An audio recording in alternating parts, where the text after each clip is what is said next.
ప్రేమించాక విడిపోయే మాటే లేదుగా ప్రాణం లేని నీడైనా దూరం కాదుగా గాలికి పోయే గాలైనా గదిలో దాగునా అర్థం కాదే నాడు అసలీ వేదనా ఏమి చేసినా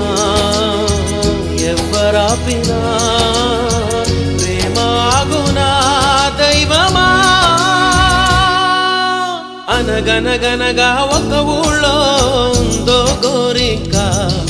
తన వెనకే తిరిగే చిలకంటే ఎంతో ప్రేమంట ప్రేమలో లీనమై ఒక్కటయ్యే వేళలో లోకమే ఏకమై